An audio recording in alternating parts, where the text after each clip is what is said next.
പിതാവിന്റെയും പുത്രന്റെയും പരിശുദ്ധാത്മാവിന്റെയും നാമത്തിൽ ആമേൻ. സ്വർഗീയ പിതാവേ, ഞങ്ങളുടെ എല്ലാ കുടുംബങ്ങളെയും അങ്ങേ തിരുസന്നിധിയിലേക്ക് ഞങ്ങൾ സമർപ്പിച്ച് പ്രാർത്ഥിക്കുന്നു. അങ്ങ് യോജിപ്പിച്ചതാണ് ഞങ്ങളുടെ കുടുംബങ്ങൾ. ഞങ്ങളുടെ കുടുംബവൃക്ഷത്തില് ആരൊക്കെയുണ്ടോ അവരെല്ലാവരെയും അങ്ങാണ് യോജിപ്പിച്ചത്. അങ്ങയുടെ വചനമാകുന്ന അടിസ്ഥാനത്തില് പാറമേൽ പണിയപ്പെടേണ്ട ഞങ്ങളുടെ കുടുംബജീവിതങ്ങളെ കർത്താവെ, ഇന്ന് പ്രത്യേകമാവിധത്തില് ഈ ദിവസങ്ങളില് അങ്ങയുടെ വചനത്തില് അങ്ങയിൽ തന്നെ ഞങ്ങളിതാ അടിസ്ഥാനമിടുന്നു. ഞങ്ങളെ അവിടുന്ന് അനുഗ്രഹിക്കണമേ കർത്താവെ. പ്രാർത്ഥനയിലായിരിക്കുന്ന ഈ മക്കളെ, ഇവരുടെ കുടുംബങ്ങളെ, വസിക്കുന്ന വീടിനെ, ഇവരുടെ കുടുംബവൃക്ഷത്തെ, ഇവരുടെ അപ്പന്റെ കൈവഴി, അമ്മയുടെ കൈവഴി, ഇവിടെ കുടുംബവൃക്ഷത്തിലുള്ള എല്ലാ മക്കളെയും, എല്ലാ ആത്മാക്കളെയും ഇവിടെ കുടുംബവൃക്ഷത്തിലേക്ക് കടന്നു വന്നിട്ടുള്ള കൃപകള്, അനുഗ്രഹങ്ങള്, പാപങ്ങള്, ശാപങ്ങള്, കടങ്ങള്, പിശാചിന്റെ ആധിപത്യങ്ങള്, അവകാശങ്ങള് എല്ലാം അറിയുന്ന കർത്താവെ, അങ്ങയുടേതല്ലാത്തതൊക്കെ എടുത്തു മാറ്റിക്കൊണ്ട് അങ്ങയുടെ മക്കളുടെ കുടുംബങ്ങളെ അനുഗ്രഹിക്കണമേ. പരിശുദ്ധാത്മാവ് ഭരണമേറ്റെടുക്കട്ടെ. അങ്ങയുടെ സാന്നിധ്യം ഇവരുടെ കുടുംബങ്ങളിൽ നിറയട്ടെ. അങ്ങയുടെ വചനശക്തി ഇവരിൽ നിറയട്ടെ. അങ്ങയുടെ അനുഗ്രഹങ്ങളും ജീവന സമൃദ്ധിയും അങ്ങയുടെ മക്കളുടെ കുടുംബങ്ങളിൽ വ്യാപരിക്കട്ടെ. അതിനായിട്ട് കർത്താവ് ഈശോ മിശിഹായുടെ കൃപയും പിതാവായ ദൈവത്തിന്റെ സ്നേഹവും പരിശുദ്ധാത്മാവിന്റെ സഹവാസവും സ്വർഗത്തിന്റെ അതിസ്വാഭാവികമായ കൃപകളും അനുഗ്രഹങ്ങളും നിറച്ച് എൻ്റെ പ്രിയപ്പെട്ട മക്കളെ, നിങ്ങളെ, നിങ്ങളുടെ കുടുംബത്തെയും സർവാധിപനും സർവശക്തനുമായ നമ്മുടെ കർത്താവ് അനുഗ്രഹിക്കട്ടെ, ഇപ്പോഴും എപ്പോഴും എന്നേക്കും. ആമേൻ. പ്രിയപ്പെട്ട ദൈവമക്കളെ, കർത്താവിന്റെ വലിയ സ്നേഹത്തിലാണ് നമ്മളിപ്പോൾ ആയിരിക്കുന്നത്. പല പല മേഖലകളെ കുറിച്ചൊക്കെ കുറച്ച് ഗൗരവത്തോടു കൂടി കർത്താവ് നമ്മോട് സംസാരിക്കുമ്പോൾ, ചില ശാസനയോടുകൂടി കർത്താവ് സംസാരിക്കുമ്പോൾ, പിതാവിന്റെ സ്നേഹത്തോടെ ശിക്ഷണങ്ങളെ സ്വീകരിച്ച്, ശാസനങ്ങളെ സ്വീകരിച്ച്, അതിനനുസരിച്ച് ജീവിതത്തെയും കുടുംബത്തെയും ഒന്ന് ക്രമപ്പെടുത്തി കർത്താവിന്റെ കൃപയും അനുഗ്രഹവും പ്രാബല്യവും ശക്തിയും പ്രാപിക്കാൻ ദൈവം നമ്മെ ഒരുക്കുകയാണ്. നന്ദിയോടെ ദൈവത്തിൽ ശരണപ്പെട്ടുകൊണ്ട് കർത്താവിൻ്റെ കൂടെയായിരിക്കും. നമ്മളിന്ന് നമ്മുടെ കുടുംബവൃക്ഷവുമായിട്ട് ബന്ധപ്പെടുത്തി, നമ്മുടെ ജീവിതവുമായിട്ട് ബന്ധപ്പെടുത്തിക്കൊണ്ട് ചിന്തിക്കുന്ന വലിയ വിഷയം, ദൈവത്തെ മാറ്റി നിർത്തി ജീവിക്കാമെന്ന് വ്യാമോഹിച്ച ചില മനുഷ്യരുണ്ട്. ദൈവം വേണ്ട. നമുക്കറിയാം, നമുക്ക് ദൈവത്തിന്റെ സഹായം കൂടാതെ ഒന്നും ചെയ്യാൻ സാധ്യമല്ല. ഈശോ തന്നെ പറയുന്നുണ്ടല്ലോ, യോഹന്നാന്റെ സുവിശേഷം 15-ാം അധ്യായത്തിന്റെ 5-ാമത്തെ വചനത്തില്, എന്നെ കൂടാതെ ഒന്നും ചെയ്യാൻ പറ്റും. എന്നാല് കഷ്ടമെന്ന് പറയട്ടെ, ഇന്ന് പല മക്കളുടെയും ചിന്ത ദൈവം വേണ്ട, ദൈവം വേണ്ട, ദൈവം വേണ്ടെന്ന് പറയുമ്പോ ചിലപ്പോൾ എനിക്ക് വിശ്വാസം കിട്ടും. അതല്ല, ദൈവവുമായുള്ള ബന്ധത്തില് ദൈവത്തെ കൂടെ നിർത്തി ജീവിക്കാൻ ഇന്ന് പല മക്കൾക്കും വേണ്ടാത്തൊരവസ്ഥയാണ്. കുമ്പസാരം വേണ്ട, വിശുദ്ധ കുർബാന വേണ്ട, കുടുംബ പ്രാർത്ഥന വേണ്ട, അല്ലെങ്കിൽ ദൈവികമായ കാര്യങ്ങളൊന്നും വേണ്ടാത്ത പോലെ. പ്രിയപ്പെട്ടവേ, അതൊരു വശത്താണെങ്കിൽ മറുവശത്ത് ആഭിചാര്യം, മന്ത്രവാദം, കൂടോത്രം, ക്ഷുദ്രപ്രവൃത്തി, ജാതകം, അതുമായിട്ട് ബന്ധപ്പെട്ട പല പല അന്യദൈവാരാധനകൾ, പിശാചിനെ ആരാധിക്കുന്നവര്, പിശാചുമായിട്ട് ബന്ധം സ്ഥാപിക്കുന്നവര്, ഇങ്ങനെ നമ്മുടെ കുടുംബത്തിൽ ഒന്നാം പ്രമാണ ലംഘനം. ദൈവമായ കർത്താവ് പറഞ്ഞ, നിന്റെ ദൈവമായ കർത്താവ് ഞാനാകുന്നു, ഞാനല്ലാതെ മറ്റൊരു ദൈവം ഉണ്ടാകാൻ പാടില്ല.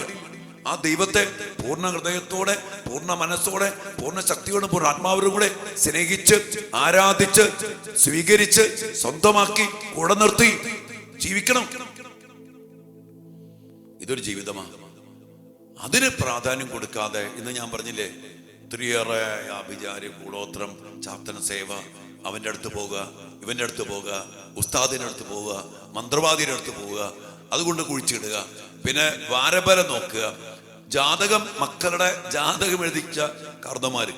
ഈ ജാതകം എഴുതാന്ന് പറഞ്ഞാൽ തന്നെ പിശാചിനെ വിളിച്ചു വരുത്തി അവന് മക്കളുടെ മേൽ ഒരു അധികാരം കൊടുത്ത് അവനെ കൊണ്ട് എഴുതിപ്പിക്കുന്ന, ഭാവി പ്രവചിക്കുന്ന, ആത്മാവ് വായിച്ച പെൺകുട്ടി എന്നൊക്കെ പറയില്ലേ പിശാചിന് ഭാവിയൊക്കെ പറയാൻ പറ്റും. പ്രിയപ്പെട്ടവരെ, അങ്ങനെ പിശാചിനെ വിളിച്ചു വരുത്തി കുടുംബത്തില്, പാരമ്പര്യത്തില്, നമ്മുടെ കുടുംബവൃക്ഷത്തില് അധികാരം കൊടുക്കുന്ന, അവകാശം കൊടുക്കുന്ന പ്രവൃത്തിയാണ് ദൈവത്തെ വിട്ട് ജീവിക്കുന്ന ജീവിതവും ദൈവത്തെ മാറ്റി നിർത്തുന്ന ഒരു ജീവിതം. അതുകൊണ്ട് പ്രിയപ്പെട്ടവരെ, അച്ഛൻ കഴിഞ്ഞ ദിവസമൊക്കെ പറഞ്ഞില്ലേ, ദൈവാരാധന എവിടെ കുറയുന്നുവോ അവിടെ പ്രകാശം കുറയോ, അവിടെ അന്ധകാരം കയറും, പിശാച് കയറും. പിശാച് നമ്മുടെ മക്കളെ, നമ്മുടെ കുടുംബങ്ങളെ നശിപ്പിച്ചു. അതുകൊണ്ട് നമ്മുടെ കുടുംബത്തെ ഒന്ന് പരിശോധിച്ച് ഇപ്പോഴൊന്ന് ഓർത്തേക്ക്. നമ്മുടെ കുടുംബത്തിൽ നിന്റെ ഭർത്താവ്, ഭാര്യ, മക്കള്, മാതാപിതാക്കള്, സഹോദരങ്ങള്, മരുമക്കള്, അമ്മായിമ്മ, പേരക്കിടാങ്ങള്, ഇവര് ദൈവത്തിന് ഒന്നാം സ്ഥാനം കൊടുത്താണ് ജീവിക്കുന്നത്. ഒന്നാം സ്ഥാനം കൊടുക്കുന്ന ഞാനിപ്പോ ഈ കഴിഞ്ഞ ദിവസം ഇവിടെ പറയുന്നു, നമ്മൾ ദൈവത്തെ ആരാധിക്കുമ്പോ പൂർണ്ണ ഹൃദയത്തോടെ, പൂർണ്ണ ശക്തിയോടെ ശബ്ദമുയർത്തി പാടിടുവിൻ, സർവരും ഒന്നായി പാടിടുവിൻ, എന്നെന്നും ജീവിക്കും സർവേശ്വരനെ വാഴ്ത്തിടുവിൻ. നമുക്ക് ശബ്ദമുയരണം, പിച്ചുയരണം. ചിലപ്പോ ഈ പ്രാർത്ഥിക്കാൻ സമാധാനം, ചിലർക്ക് ശിശുണ്ട് പ്രാർത്ഥിക്കാൻ സമാധാനം നമ്മോട് കൂടെ, അങ്ങനെയൊന്നുമല്ല പറയണ്ടേ. നമുക്ക് പ്രാർത്ഥിക്കാം, സമാധാനം നമ്മോട് കൂടെ. അപ്പൊ പ്രാർത്ഥിക്കാൻ തോന്നണം, പറയുമ്പോ തന്നെ സമാധാനം കൂടെ വരണം. ഇത് ചത്ത ജാതി എന്ന് പറഞ്ഞ പോലെ പള്ളി വരുമ്പോ പള്ളിയിലൊക്കെ ശബ്ദമുയർത്തി സർവാധിപനായ ദൈവത്തെ ആരാധിക്കണം. കുടുംബ പ്രാർത്ഥനയൊക്കെ എത്തിക്കുമ്പോ മുട്ടുകുത്തി കൈവിരിച്ചു നിന്ന്, സ്വർഗസ്ഥനായ ഞങ്ങളുടെ പിതാവേ, അങ്ങയുടെ നാമം പൂജിതമാകണമേ, അങ്ങയുടെ രാജ്യം വരണമേ, അങ്ങയുടെ തിരുമനസ് സ്വർഗത്തിലെ പോലെ ഭൂമിയിലുമാകണമേ, അന്നു വേണ്ട ആഹാരം ഇന്ന് ഞങ്ങൾക്ക് തരണമേ ഒക്കെയാണ് പ്രഘോഷിച്ച് പറയണം, പ്രാർത്ഥിക്കണം. അന്നുവേണ്ടി ആകാൻ ഇങ്ങനെയും നല്ല മക്കളെ ഇങ്ങനെ ദൈവാരാധനയ്ക്ക് ഒന്നാം സ്ഥാനം കൊടുത്ത്, ദൈവത്തിന് പ്രാമുഖ്യം കൊടുത്ത്, ദൈവത്തെ അതുപോലെ വിളിച്ച് ഇടപെടുത്തിക്കാതെ പോകുന്ന ഒരു കുടുംബവൃക്ഷം, ഒരു പാരമ്പര്യം, ഒരു തലമുറ മക്കളെ ഒരിക്കലും അനുഗ്രഹിക്കപ്പെടില്ല. അപ്പൊ അതുകൊണ്ട് ദൈവത്തിലേക്ക് മതി, അധികം ദൈവത്തോട് എടുക്കണ്ട, അധികം പ്രാർത്ഥിക്കണ്ട, നീ വലിയ പ്രാർത്ഥനക്കാരി ആവണ്ട. അങ്ങനെ ഒരു മനോഭാവത്തോടു കൂടി ജീവിക്കുകയും പിശാചിനെ ആരാധിക്കുകയും ചെയ്യുന്ന അനേക സംഭവങ്ങളൊക്കെ നമ്മുടെ കുടുംബങ്ങളിലുണ്ട്, പാരമ്പര്യത്തില്, കുടുംബവൃക്ഷത്തില്. അതുകൊണ്ട് 1, 2, 3 പ്രമാണങ്ങളെ ലംഘിച്ചുകൊണ്ട് നമ്മൾ നിയമാവർത്തന പുസ്തകം 27-ാം അധ്യായത്തിൽ നമ്മൾ ഒരു 12 ശാപങ്ങളെ കുറിച്ച് 12 ശാപങ്ങൾ.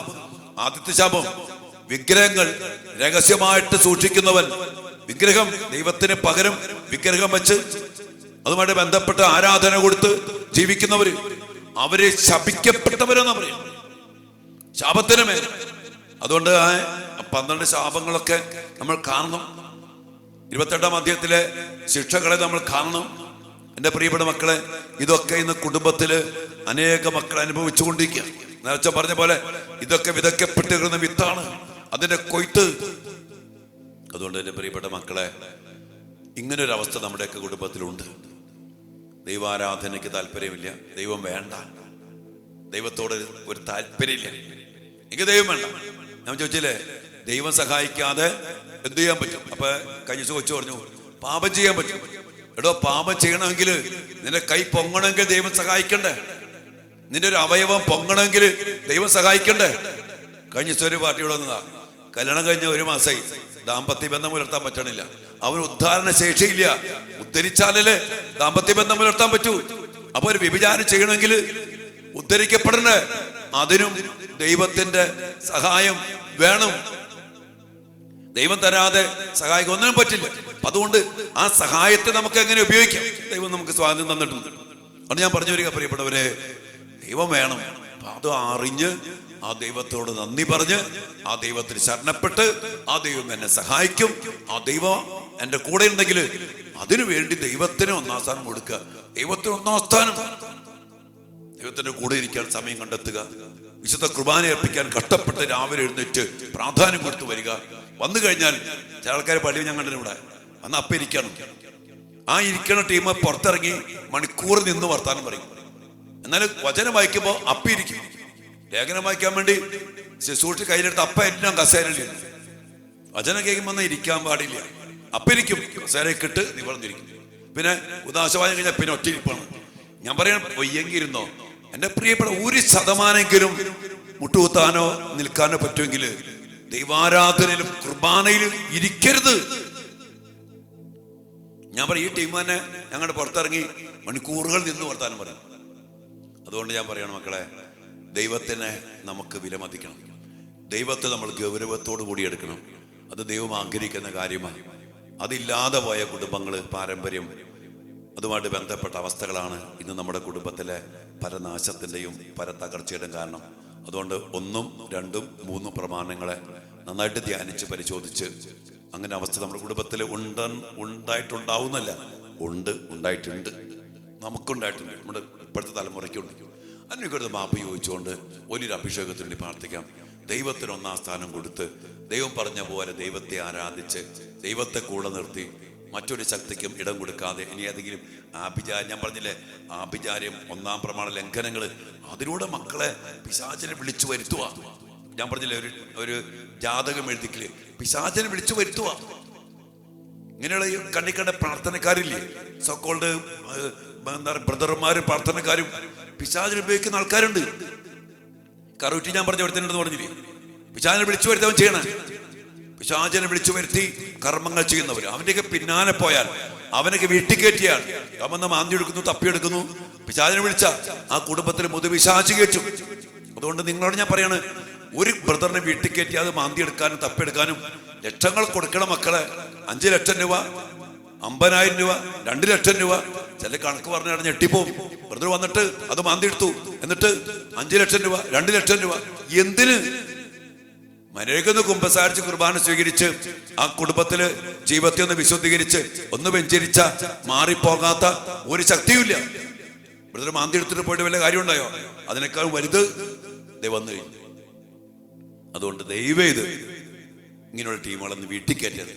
മാതാവിന് പറയും, മാതാവിന് എടുത്തുകളാം, വിശുദ്ധനെ എടുത്തുകളാം, ഇതൊന്നും വേണ്ട. പിശാചല്ലാണ്ട് പിന്നെ ആരാ? അതുകൊണ്ട് പ്രിയപ്പെട്ട മക്കളെ, ഇങ്ങനെയുള്ള വർഗത്തെ നമ്മൾ മനസ്സിലാക്കുക. നമ്മൾ ദൈവത്തെ ആരാധിക്കുക. കർത്താവ് പറഞ്ഞ, നമ്മളെ കാരണവന്മാര് പറയുന്ന കൂദാശ ജീവിതം, നമ്മുടെ സഭ പഠിപ്പിക്കുന്ന അടിസ്ഥാനപരമായ കുമ്പസാരം, വിശുദ്ധ കുർബാന, ദൈവാരാധന, വെഞ്ചിരിപ്പ്, വചനാധിഷ്ഠിത ജീവിതം, ദൈവത്തോടുന്ന സ്ഥാനം, ഇത്രയും മതി. ഇത് നമ്മൾ സ്വന്തമാക്കാം മക്കളെ. ഈശോ അനുഗ്രഹിക്കട്ടെ. നമുക്ക് പ്രാർത്ഥിക്കാം, പരിശോധിക്കാം ജീവിതക്രമം. പിന്നെ അറിഞ്ഞും അറിയാതെ വന്നു പോയ വീഴ്ചകളൊക്കെ കർത്താവിന് അറിയാലോ മക്കളെ. അതെല്ലാം ഒന്ന് ഏറ്റുപറഞ്ഞ് കുമ്പസാരിച്ച്, കർത്താവേ കരുണയായിരിക്കണമേ, കർത്താവിന്റെ പീഡാസഹനങ്ങളെ ഓർത്ത് കരുണയ്ക്ക് വേണ്ടി പ്രാർത്ഥിച്ച് ബലിയർപ്പിച്ച് കർത്താവിനെ തന്നെ കൂടെ നിർത്തി നമുക്കൊരു വിടുതലും വിമോചനവും പ്രാപിക്കാൻ, സൗഖ്യം പ്രാപിക്കാൻ ഇടയാകട്ടെ. ദൈവം അനുഗ്രഹിക്കട്ടെ. ആമേൻ.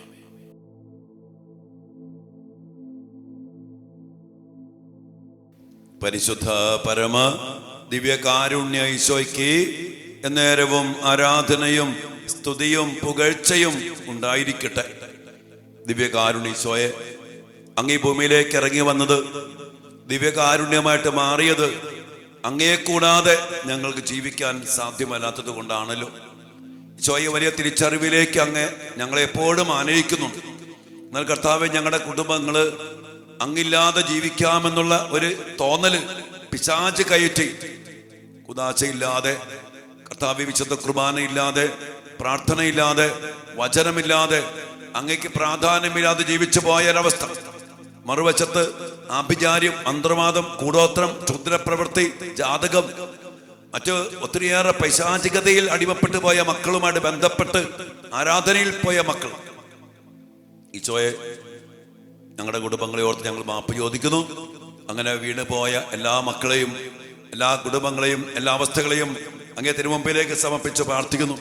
എല്ലാ പാപങ്ങളെയും ഏറ്റെടുത്ത് എല്ലാ ശാപങ്ങളെയും നീക്കി അതിലൂടെ കടന്നു വന്ന പിശാചിന്റെ ആധിപത്യങ്ങളെ തകർത്തെറിഞ്ഞ് ഞങ്ങളെ വീണ്ടെടുത്ത ദിവ്യകാരുണ്യ ഈശോയെ, അങ്ങയുടെ കുരിശുമരണത്തിന്റെ ശക്തിയാൽ ഇപ്പോൾ ഞങ്ങളുടെ കുടുംബത്തിലുള്ള എല്ലാ അന്ധകാര ശക്തികൾ, ആഭിചാര്യത്തിന്റെ, മന്ത്രവാദത്തിന്റെ, ജാതകം എഴുതിച്ചതിന്റെ, കൂടോത്രത്തിന്റെ, ക്ഷുദ്രത്തിന്റെ, വശീകരണ യന്ത്രങ്ങളുടെ എല്ലാ ആഭിചാര്യ ശക്തികളെയും ഈശോയെ നിർവീര്യമാക്കി ഞങ്ങളെ വീണ്ടെടുക്കണമേ എന്ന് പ്രാർത്ഥിക്കുന്നു.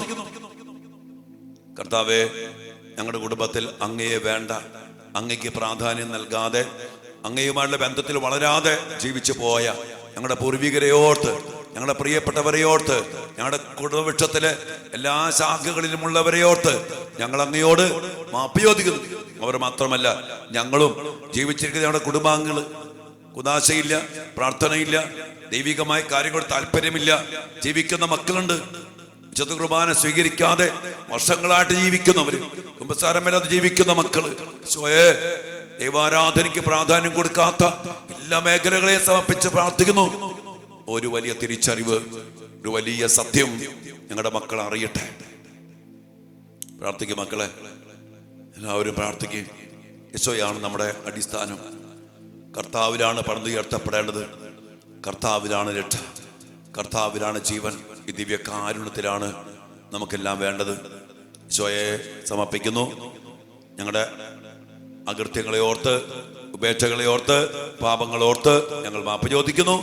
ഞങ്ങളോടും ഞങ്ങളുടെ കുടുംബത്തോടും ഞങ്ങളുടെ പാരമ്പര്യത്തോടും ഞങ്ങളുടെ തലമുറയോടും മരിച്ചുപോയ എല്ലാ കുടുംബവൃക്ഷത്തിലെ ആത്മാക്കളോടും ജീവിതത്തോടും കരുണയായിരിക്കണമേ. എല്ലാം സമർപ്പിച്ച് കർത്താവിൻ്റെ ആശീർവാദത്തിന് വേണ്ടി നമ്മുടെ കുടുംബവൃക്ഷത്തെ സമർപ്പിക്കുക.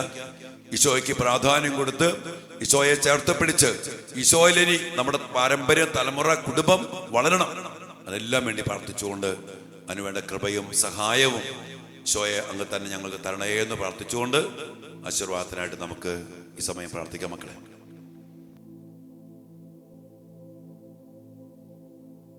സകലേശ ദിവ്യ കടാക്ഷം തൂകണമേ വത്സല സുതരിൽ, നിർമ്മലരായി ജീവിച്ചിടുവാൻ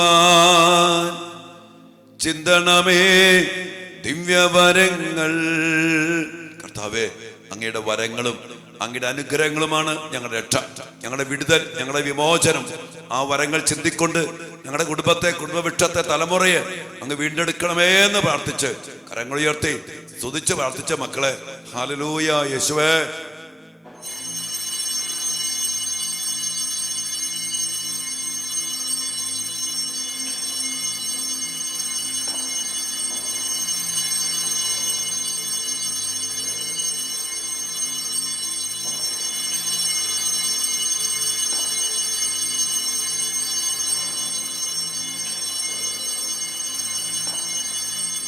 പരിശുദ്ധ പരമ ദിവ്യകാരുണ്യ ഈശോയ്ക്ക് നേരവും ആരാധനയും സ്തുതിയും പുകഴ്ചയും ഉണ്ടായിരിക്കട്ടെ.